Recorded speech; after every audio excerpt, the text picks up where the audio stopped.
අපිට තේරුණා දැන් නංගිව බන්දලා දෙන්න ඕනේ කියලා අම්මයි මායි.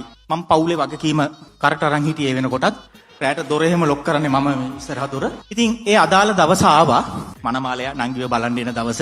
අම්මා මගෙන් එක උදව්වයි ඉල්ලුවේ. අම්මා කිව්වා පුතේ ඔයා ගේ යතු ගාලා දාන්න කියලා එදාට. මම එතකොටත් ගෙදර වගකීම අරන් හිටියේ. මං හිතුවා මං ඒක කරනවා කියලා නංගි වෙනුවේ. උදේ නැගිට්ටා. මම නංගිගෙන් ගිහින් ඇව්වා. දැන් ඒගොල්ලෝ පිටත් වුණාද?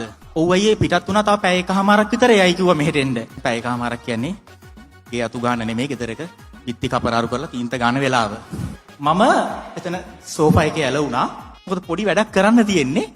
හැබැයි ලොකු කාලයක් තියෙනවා. ඒ වෙලාවටම එක එක වීඩියෝ සජෙස් වෙනවා. වියට්නාම් කාරයෝ දෙන්න කොට කලිසම් දෙකක් ඇඳන් අර පිහි දෙකක් අරන් කැලේට ගිහින් ගස් කපලා ගයක් හදලා මෙලෝ තේරුමක් නැති පොකුණක් හදන්නේ. ආන්ගේ වීඩියෝස් දෙකක් විතර සජෙස් වුණා.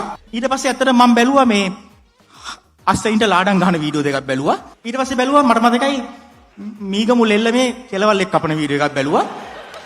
ඊට පස්සේ නංගි මගේ දිහා බලලා අයියේ තව විනාඩි 15යි කියලා. මං කිව්වා හරි. මම මේ වෙලාවේ මගේ යුතුයකම කරන්න ඕනේ පවුල වෙනුවෙන්, නංගි වෙනුවෙන්, නංගිගේ අනාගතය වෙනුවෙන්. ගෙයි පිටිපස්සේ ඉඳලා ඉස්සරහට අතු ගාගෙන ගියා.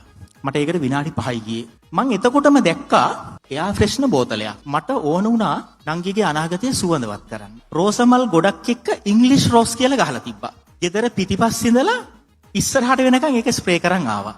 මම ඒක ගහලා ඉවර කරා. එතකොටම මනමාල පාර්ශවය ආවා. ඒ බෝතලේ තිබ්බ භූමි තෙල්. අම්මා ඇහුවා තව ඉතුරුද කියලා. මං කෝ ඔව් කියලා. අම්මා කිව්වා මටත් තියලා නංගිටත් තියලා උඹත් තියගෙන ගිනි කුරක් ගහගනින් කිව්වා.